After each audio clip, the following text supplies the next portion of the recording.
Kembali di Tajuk Rencana, berbagi cerita dan berita untuk Indonesia yang lebih baik. Bersama saya Iman Soleh di Mata Milenial Indonesia TV, Matanya Indonesia. Tajuk Rencana akan membahas 10 berita yang menjadi perbincangan dalam satu minggu terakhir. Berita pertama, Wakil Gubernur DKI sebut Jakarta akan jadi pusat ekonomi Indonesia. Status DKI Jakarta sebagai ibu kota negara akan segera beralih setelah DPR mengesahkan rancangan undang-undang ibu kota negara menjadi undang-undang. Wakil Gubernur DKI Jakarta Ahmad Riza Patria menegaskan jika Jakarta masih tetap menjadi daerah khusus dan pusat perekonomian nasional. Riza mengaku sudah mengajukan revisi Undang-Undang Nomor 29 Tahun 2007 tentang pemerintah Provinsi DKI Jakarta sebagai ibu kota negara Republik Indonesia ke Kementerian Dalam Negeri. Menurut Riza, pengajuan itu sudah diajukan sejak lama. Namun sampai saat ini belum ada pembahasan lebih lanjut mengenai revisi Undang-Undang Nomor 29 Tahun 2007. Riza juga memastikan bahwa pembangunan Jakarta akan tetap berlanjut meski nantinya ibu kota negara pindah ke Kalimantan Timur. Ia mengatakan program-program yang ada juga akan tetap berjalan.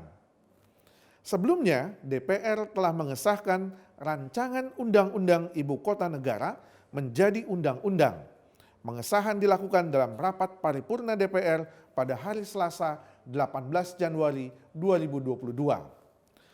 Seluruh poin yang tertuang di dalam rancangan undang-undang ibu kota negara telah disepakati, seperti IKN baru berbentuk otorita setingkat provinsi, hingga nama ibu kota negara usulan Presiden Joko Widodo, Nusantara. Pemirsa, isu pemindahan ibu kota negara dari Jakarta ke Kalimantan Timur menjadi fokus perbincangan masyarakat akhir-akhir ini. Terlebih setelah disahkannya rancangan undang-undang ibu kota negara oleh DPR akan berdampak kepada Jakarta tidak lagi menjadi ibu kota negara. Lalu bagaimana masa depan Jakarta setelah tidak lagi menjadi ibu kota negara? Banyak harapan dan kecemasan yang dihadapi oleh warga masyarakat, khususnya masyarakat Jakarta. Tetapi penegasan Wakil Gubernur DKI Jakarta yang mengatakan bahwa Jakarta akan menjadi pusat ekonomi Indonesia. Dan tentunya Jakarta akan tetap menjadi kota metropolitan terbesar di Indonesia. Berita kedua, Kemendikbud tegaskan pembelajaran tatap muka terbatas menyesuaikan tingkat PPKM. Kementerian Pendidikan, Kebudayaan, Riset dan Teknologi atau Kemendikbudristek menyatakan pelaksanaan pembelajaran tatap muka terbatas disesuaikan dengan tingkat pemberlakuan pembatasan kegiatan masyarakat di masing-masing daerah.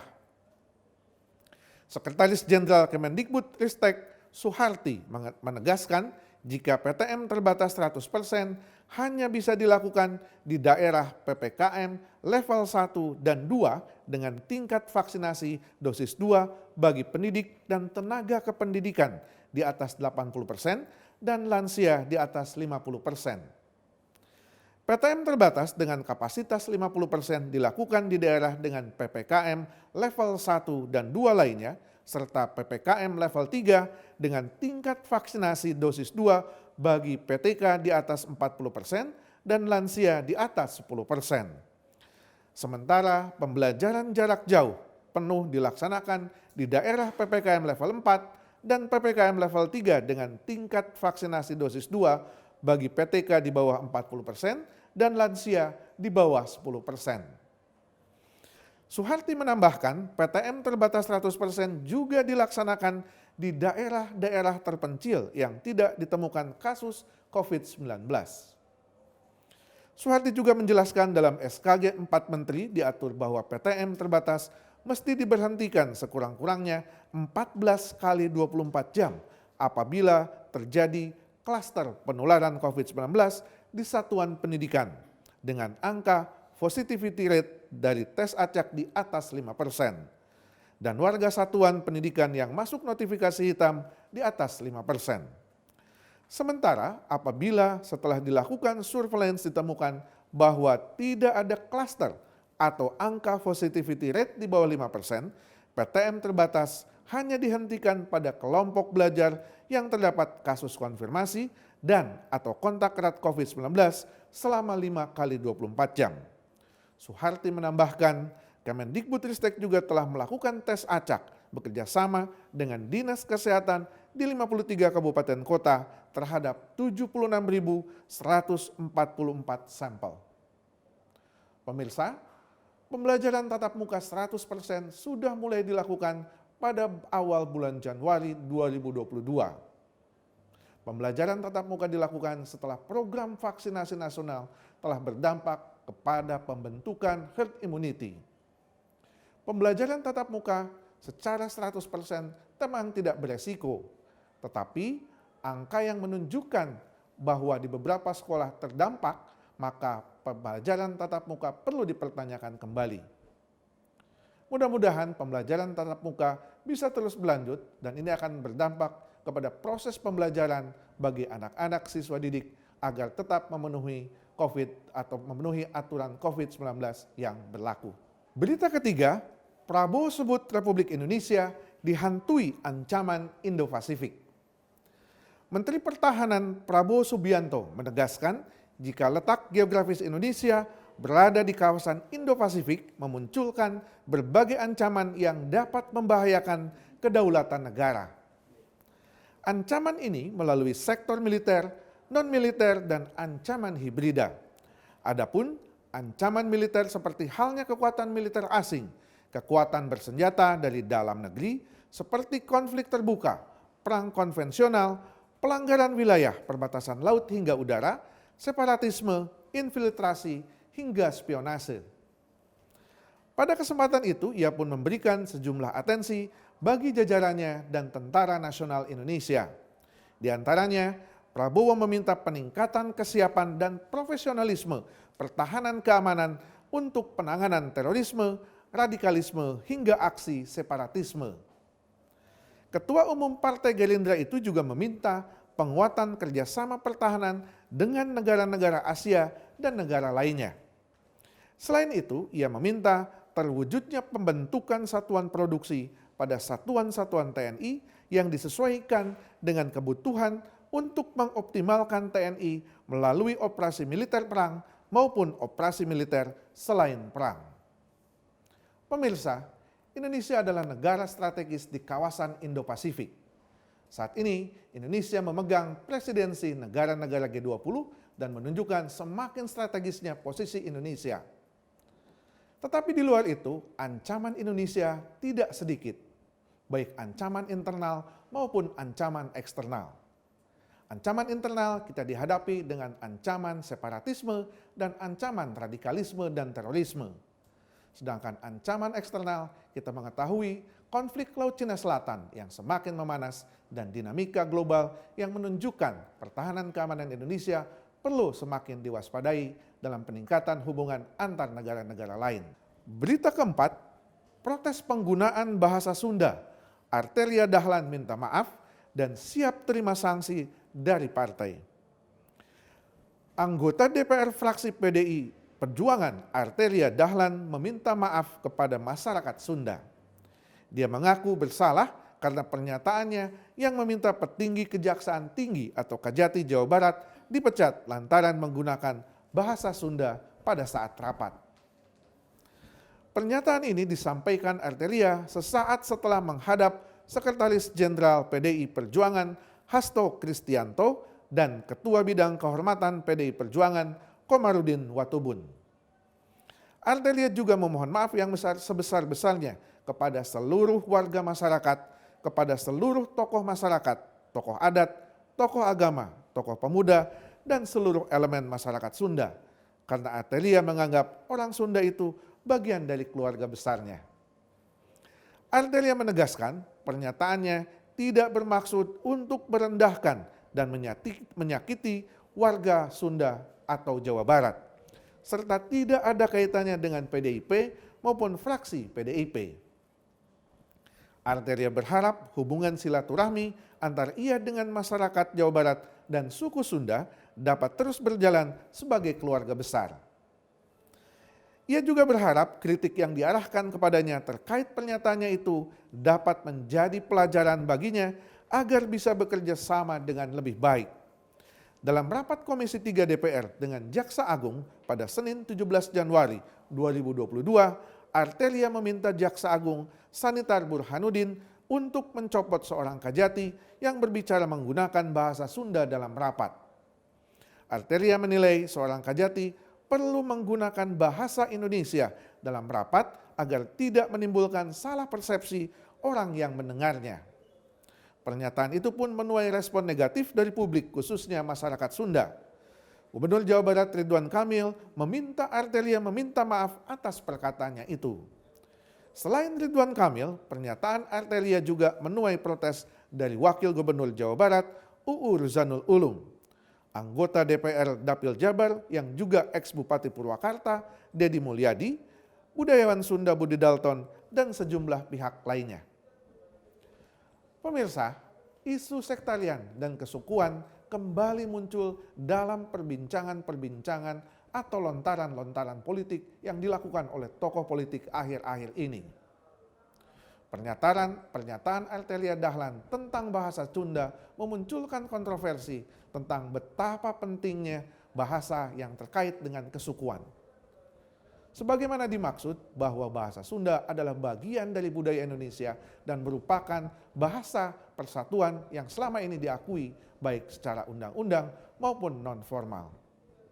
Oleh karenanya, pelajaran yang didapat dari kasus Arteria bisa mengingatkan kita betapa pentingnya persatuan melalui bahasa pemersatu. Berita kelima, polisi ancam penimbun minyak goreng dibui 5 tahun dan denda 50 miliar. Polri membentuk tim untuk memantau kebijakan pemerintah terkait penetapan harga minyak goreng seharga Rp14.000 per liter di seluruh retail modern yang tercatat sebagai Asosiasi Pengusaha Retail Indonesia atau APRindo. Kepala Biro Penerangan Masyarakat atau Karopenmas Mabes Polri, Brigjen Ahmad Ramadan menyebut jika kepolisian akan melakukan penindakan hukum bila ditemukan masyarakat yang memborong minyak tanpa sesuai aturan dengan memanfaatkan kebijakan tersebut. Ia mengatakan bahwa penindakan hukum tersebut akan mengacu pada pasal 107 Undang-Undang Nomor 7 Tahun 2014 tentang perdagangan. Menurutnya, pengepul bahan pokok dapat terancam pidana penjara hingga 5 tahun atau denda 50 miliar rupiah. Menurut dia, saat ini Polri telah berkoordinasi dengan Kementerian Perdagangan RI dan Dinas Perdagangan di tingkat provinsi, kota atau kabupaten untuk dapat menerbitkan pelaksanaan teknis penjualan minyak goreng satu harga, di mana nantinya pembelian tiap masyarakat akan dibatasi. Sebagai informasi, kebijakan ini akan diberlakukan tak hanya di retail modern, namun harga minyak satu harga juga akan berlaku di pasar tradisional setelah 1 pekan ketentuan tersebut disahkan. Menteri Perdagangan Muhammad Lutfi mengancam produsen atau perusahaan minyak goreng yang menjual harga di atas Rp14.000 dengan sanksi pencabutan izin usaha. Pasalnya ia mengatakan bahwa program ini akan berlangsung hingga 6 bulan ke depan. Lutfi mengatakan bahwa pemerintah telah menggelontorkan dana sebesar 7,6 triliun untuk membiayai subsidi 250 juta liter minyak goreng kemasan per bulan. Jumlah itu setara 1,5 miliar liter selama 6 bulan bagi masyarakat. Pemirsa, harga kebutuhan pokok akhir-akhir ini kembali meningkat. Memasuki tahun 2022, justru harga minyak goreng menjadi pusat perhatian masyarakat setelah peningkatan harganya meningkat beberapa persen. Dalam beberapa minggu terakhir, harga minyak goreng didapati sampai 25.000 liter per liter di beberapa tempat dan menunjukkan angka yang cukup tinggi.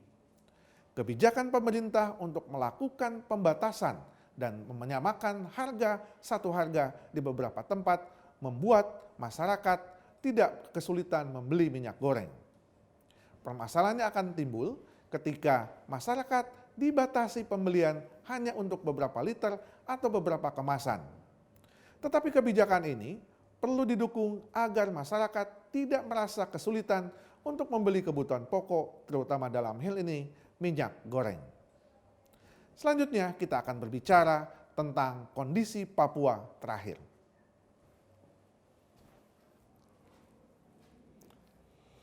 Selanjutnya berita tentang Papua. Polda Papua bantu percepat vaksinasi anak. Demi mempercepat vaksinasi anak sekolah, personil kepolisian Resort Jayawijaya Polda Papua turut serta memberikan bantuan terhadap mempercepatan vaksinasi anak sekolah. Kapolres Jayawijaya AKBP Muhammad Safei menegaskan bahwa awal tahun 2022 ini baru dilakukan sosialisasi di SMA YPPK Santo Thomas Wamena.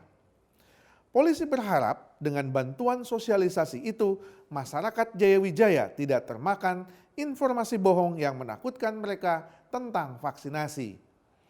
Awal tahun ini juga Polres Jayawijaya sudah membuka pelayanan vaksinasi ke kampung-kampung di wilayah Jayawijaya. Salah satu contoh adalah membuka gerai vaksin di Kampung Welesi di distrik Welesai. Vaksinasi itu dibuka untuk mereka yang hendak mengikuti dosis kedua maupun yang pertama kali akan divaksin. Polri berharap dengan bantuan sosialisasi itu, masyarakat Jayawijaya tidak kembali mendapatkan informasi bohong yang menakutkan mereka tentang vaksinasi. Sebelumnya, sudah ada instruksi dari Dinas Pendidikan kepada sekolah-sekolah untuk mensosialisasikan vaksinasi kepada orang tua murid maupun anak-anak sekolah. Pemirsa, memulai tahun 2022, program vaksinasi nasional mulai mendapat anak-anak sekolah. Setelah program vaksinasi nasional sukses memberikan vaksinasi pertama dan kedua untuk orang dewasa, maka saat ini pemerintah mulai membuat program vaksinasi bagi anak-anak sekolah yang berusia di bawah usia 12 tahun.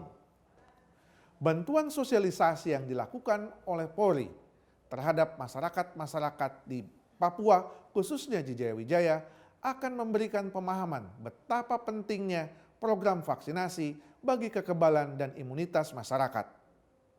Sampai saat ini masih terdapat kecurigaan dan bahkan kekhawatiran tentang bagaimana vaksinasi diterapkan kepada masyarakat. Oleh karenanya, sosialisasi tentang pentingnya vaksinasi harus terus digalakkan baik oleh pemerintah maupun komponen-komponen pendukung pemerintah. Berita ketujuh, TNI akui polemik di Papua jadi masalah yang harus dihadapi. Semakin brutalnya kelompok separatis dan teroris di Papua terus merongrong kedaulatan Negara Kesatuan Republik Indonesia. Meski dianggap satu saudara, kelompok separatis ini masih saja membunuh prajurit-prajurit TNI Polri. Panglima TNI Jenderal Andika Perkasa mengatakan polemik keamanan yang terjadi di Papua dan Papua Barat bisa menjadi masalah yang selamanya akan dihadapi oleh TNI. Hal itu disampaikan Andika saat menyampaikan paparan awalnya dalam rapat bersama Komisi 1 di Gedung DPR Jakarta Senin 24 Januari tahun 2022. Andika mengatakan penyelesaian masalah di Papua dan Papua Barat berhubungan erat dengan cara pemikiran yang sangat dinamis. Karena itu perlu ada strategi penanganan jangka panjang untuk menyelesaikan masalah di Papua dan Papua Barat. Andika menyampaikan bahwa secara umum ada beberapa perubahan yang dilakukannya dalam rangka menghadapi dinamika di Papua dan Papua Barat.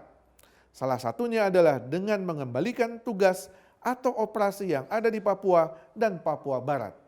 Pemirsa, gangguan keamanan di Papua yang dilakukan oleh kelompok separatis teroris Organisasi Papua Merdeka masih terus berlangsung. Gangguan-gangguan ini tidak hanya dilakukan terhadap organisasi-organisasi sipil, tetapi juga penyerangan-penyerangan yang dilakukan kepada pasukan-pasukan TNI dan Polri. Pendekatan teritorial yang selama ini dilakukan ternyata diabaikan oleh kelompok separatis organisasi Papua Merdeka. Bahkan dana otonomi khusus terus dikucurkan bagi pembangunan di Papua, tetapi tidak menutup kemungkinan terjadinya serangan-serangan yang terus dilakukan oleh kelompok separatis teroris Papua Merdeka. Pendekatan keamanan yang dilakukan selama ini oleh TNI tampaknya akan berubah dari pola-pola operasi sebelumnya ketika Jenderal Andika Perkasa memegang kendali pucuk pimpinan TNI. Dari pendekatan operasi tempur, kemungkinan akan dirubah dengan pendekatan operasi teritorial yang lebih humanis. Tokoh-tokoh adat dan tokoh-tokoh agama akan kembali diajak berbicara dan berdialog tentang pentingnya kesepahaman mengenai Negara Kesatuan Republik Indonesia.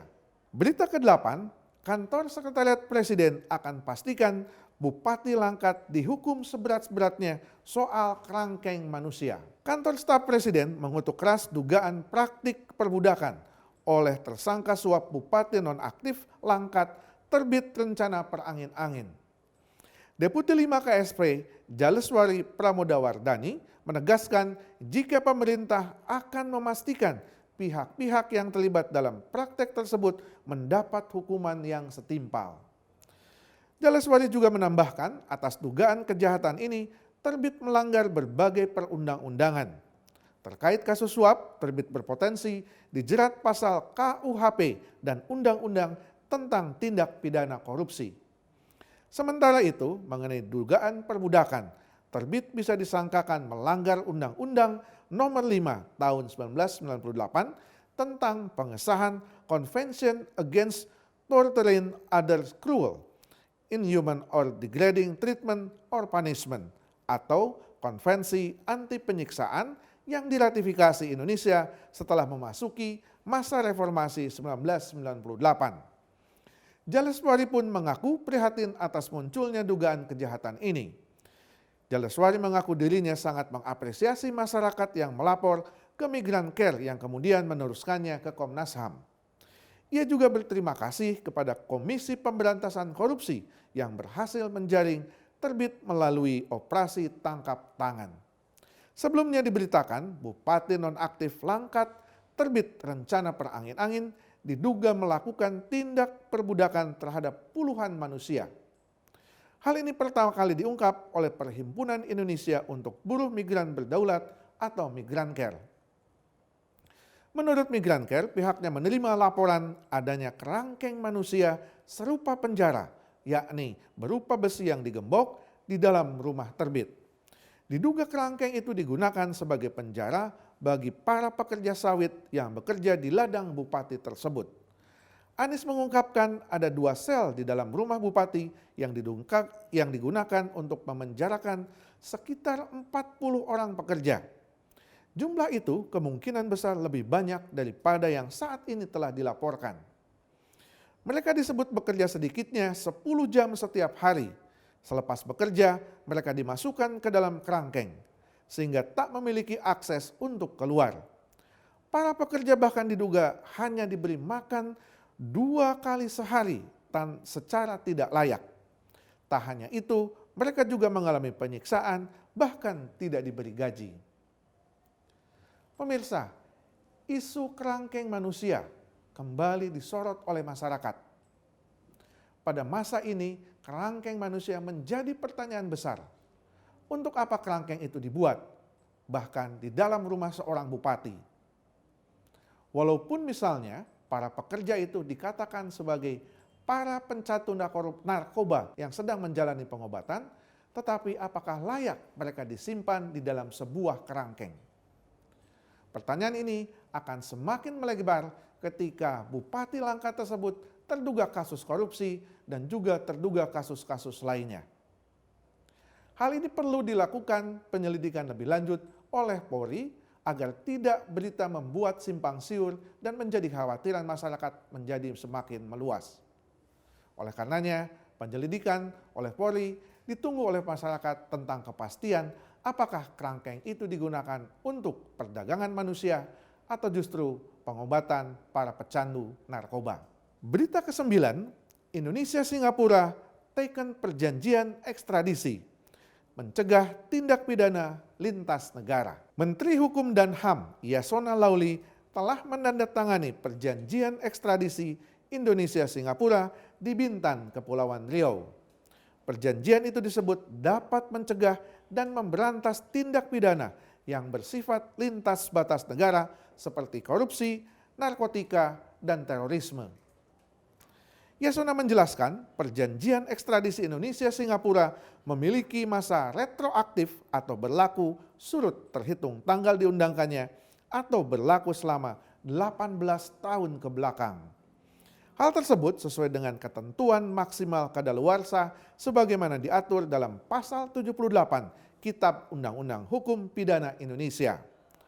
Perjanjian ekstradisi Indonesia-Singapura ditandatangani setelah diupayakan pemerintah Indonesia sejak tahun 1998. Adapun jenis tindak pidana yang pelakunya dapat diekstradisi menurut perjanjian ekstradisi ini berjumlah 31 jenis. Jenis itu diantaranya tindak pidana korupsi, pencucian uang, suap, perbankan, narkotika, terorisme, dan pendanaan kegiatan yang terkait dengan terorisme. Penandatanganan perjanjian ekstradisi dilakukan dalam Leaders Retreat, yakni pertemuan tahunan yang dimulai sejak tahun 2016 antara Presiden Republik Indonesia dengan Perdana Menteri Singapura guna membahas kerjasama yang saling menguntungkan antara kedua negara. Pemirsa, perjanjian ekstradisi antara Indonesia dan Singapura akan membuat babak baru. Betapa tidak, selama ini para pelaku kejahatan sering kabur ke wilayah negara Singapura. Kesulitan yang dialami oleh penegak hukum Indonesia karena Indonesia tidak memiliki perjanjian ekstradisi dengan Singapura.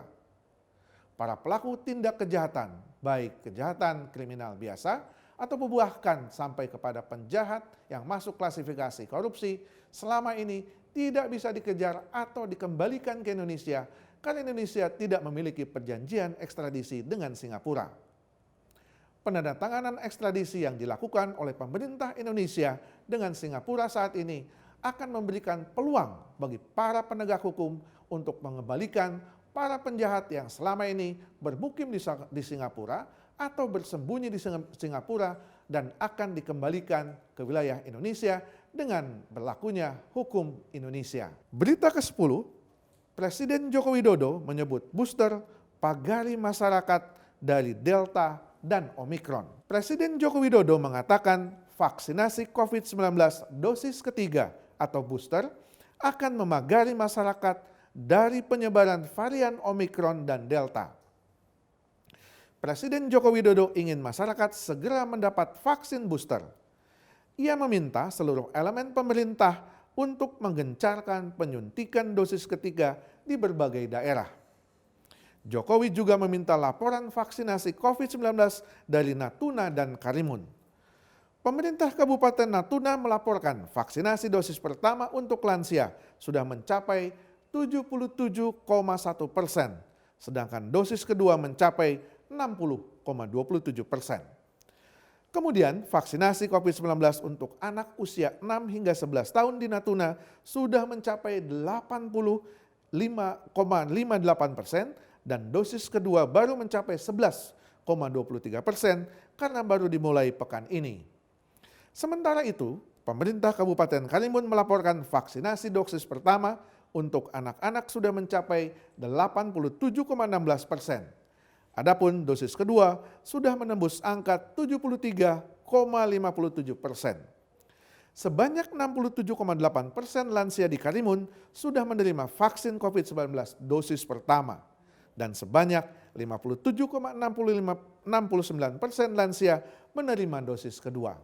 Pemirsa, booster atau vaksin ketiga diperlukan untuk memerangi virus COVID-19 varian Omikron dan Delta.